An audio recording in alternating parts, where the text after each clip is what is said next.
Welcome to the Travel Podcast by ExcursionPass. If you're looking for the ultimate Brisbane escape, well, we have definitely got you covered today. Oh, absolutely. I am so excited for this one. Me too. We are doing a full deep dive into the North Stradbroke Island or Minjerribah wildlife day trip from Brisbane. And, our mission here on the Travel Podcast is always the same.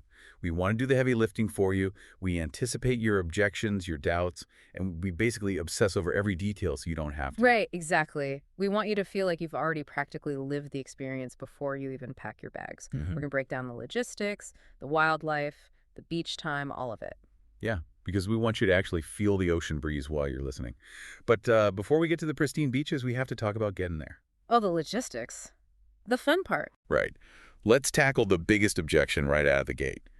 Is organizing a full-day island trip from a major city going to be a stressful, logistical nightmare? Because I was reading this blistering one-star review the other day from a traveler named 328 Uh-oh. Let me guess. Public transit. You guessed it. They tried to DIY the trip, and they spent 3.5 hours lost, stranded, and basically screaming at public transit schedules. Oh, wow. That sounds awful. Yeah, they waited 45 minutes for a bus in the Queensland heat, finally got to the island, immediately got on the wrong local bus, missed a transfer, and just spent another hour and a half standing on a curb. They called it, quote, the most stressful day. I mean, I completely believe it. We constantly see this paradox in travel. You want to experience untouched, pristine nature, but you vastly underestimate the sheer friction required to get there from a major hub like Brisbane. Exactly. Trying to DIY this island trip using public transport sounds like trying to assemble flat-pack furniture without the manual in the dark. That is the perfect analogy. And honestly, it's exactly why booking this specific 11-hour guided tour is so essential. You are paying to completely eliminate that friction. So let's talk about how this tour actually handles that. Because it is a long day, right? It's a full 11 hours. It is. And the pricing sits around 199 Australian dollars directly through ExcursionPass, though you might see it around $140.50 on other platforms, depending on what's included. But what you're really paying for is the mental freedom. Yes, the cognitive load. Exactly. Your transport is fully covered, and they give you a strict binary choice for the morning. You can be at the Pullman King George Square in Brisbane at 8:35 a.m. sharp to meet a white Toyota Hiace minibus. Or if you're closer to the coast, you meet at the Cleveland Station Sealant Cafe at 9:45 a.m. That's it. Right, and they handle all the ferry tickets, all the driving on the island. You literally don't get lost, you just get escorted. And we should note, they are very strict about those times. If you are late to that 8:35 a.m. pickup, the bus will not wait.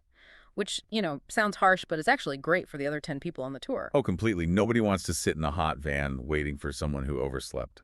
Oh, and speaking of the van, they max the group size out at just 11 people, right? Yeah, maximum 11. And if you're traveling with kids under 7, Queensland law requires car seats, which the operator actually provides if you request them in advance. See, that is the kind of detail that just completely offloads your travel anxiety. So, okay, we've bypassed the logistical headaches. We've stepped off the ferry onto Minjerribah. What are we actually looking at? Well, the main event for the morning is the spectacular Point Lookout Gorge Walk. Yes.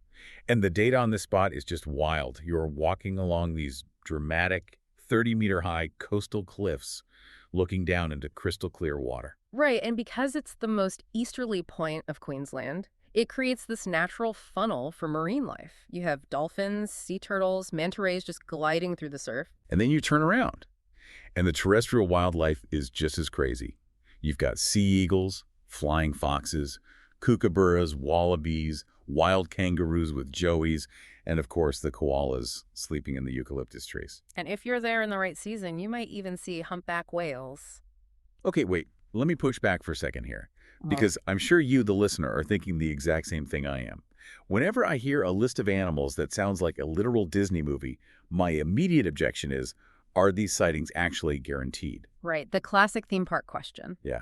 Is this like going to an amusement park where the star attraction happens to be on vacation and I'm just looking at empty trees for 2 hours? It is such a fair question, and the answer is no. They are absolutely not guaranteed. Nature is entirely unpredictable. Okay, so it's a gamble. Well, sort of, but the reviews constantly praise the guides, specifically guides like Ivy, Ben, and Antonin, because they have incredibly highly trained eyes. They aren't just driving a bus, they are expert trackers. Right, they know exactly what to look for. Exactly. I mean, we read a review from a traveler named Alina who saw a staggering 10 wild koalas in one day.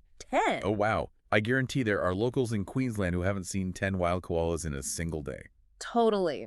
And Alina specifically credited her guide for working relentlessly to spot them. But, even on the quiet days, these guides shine. There was another review where the main gorge walk was totally quiet. The crowds had probably scared the animals off. Right, which happens. Yeah, but instead of just giving up, their guide, Antonin, in this case, actually altered the route on the fly. He detoured the minibus on the way back to the ferry, driving down these quiet, hidden residential roads where he knew koalas and kangaroos like to hide out. See, that is the difference right there. A regular bus driver just shrugs and says, well, better luck next time. But an expert guide actually tracks them down. Exactly. It's proactive guiding versus just transportation. Okay, but let's talk about the pacing. Because walking the cliffs and tracking animals is thrilling, but 11 hours is a massive chunk of vacation time. It's a very long day. Yeah, and I know myself. Usually, group tours feel like being herded around like sheep on a strict timer.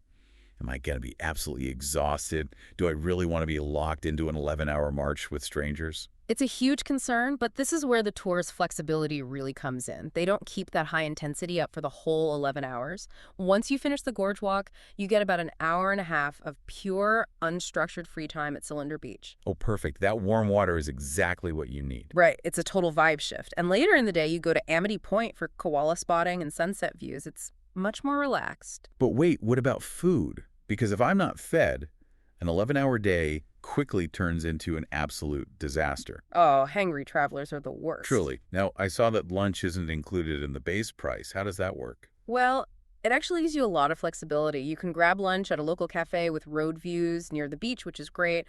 But the really fun option, and this is very Australian, is the esky. The trusty esky. Yes, the agency actually provides a cooler on the minibus. So you can pack your own sandwiches or salads in the morning, store them in the cooler, and then have a seaside picnic at Cylinder Beach.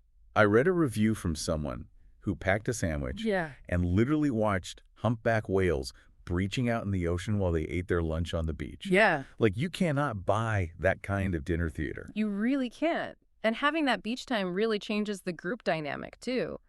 You aren't just 40 people crammed on a coach. Right, because it's capped at 11. Exactly. It bypasses that annoying herd mentality. The guides even bring out beach games during the free time. It stops feeling like a clinical tour and feels way more like a fun day trip with a group of friends. A dinner party on a minibus. I love that. And I know the guides are super accommodating too. You can actually request French or Spanish-speaking guides. Antonin, the French guide, is apparently an absolute crowd favorite. Well, he gets so many shout-outs in the reviews. He really does. But before we wrap up, I do want to bring up one very specific, very valid critique from a reviewer named Magda. Okay, what did Magda say? She questioned the tour's eco label. The marketing calls it an eco day trip. And, eco is probably the most abused word in the travel industry right now. What makes driving a minibus onto a ferry and around an island actually eco-friendly? That is such a good question, and we should always be looking out for greenwashing. But in this case, the eco label really comes down to two things: strict observation and a very small physical footprint. Right, so no feeding the kangaroos to get a good selfie. Exactly. They follow strict animal welfare guidelines. It is observation without interference. But the structural part of it is that 11-person limit. Minjerribah is a very fragile ecosystem. Yeah, you can't just dump 50 people out of a diesel coach onto a cliffside all at once. Exactly. A huge coach requires enlarged parking lots. It creates massive noise pollution that scares the animals, and it causes trail erosion. By using a small white Toyota Hayash, they're using existing infrastructure. The footprint is just significantly smaller. Makes total sense. It's Yeah. about respecting the flora and fauna while still getting to experience it. So to summarize this whole deep dive, what does this actually mean for you, the traveler? Well, it means that for around 199 Australian dollars, you are buying a totally stress-free, expertly guided 11-hour immersion into some of the best coastal views and wildlife in Australia. And you are completely eliminating the friction of DIY travel. Yeah. No screaming at bus schedules in the heat. Exactly. No getting lost, just pure enjoyment. That is the magic of what we do here on the Travel Podcast by ExcursionPass. We do all the heavy lifting and research so that you can just show up, hand over the logistics to a guide, and literally just enjoy the sunset at Amity Point. It really is the best way to do it. Yeah. But, as we wrap up, I do want to leave you with a final thought to ponder. Because when we visit these incredibly fragile, breathtaking ecosystems like Minjerribah, our mere presence inevitably changes the landscape. Right.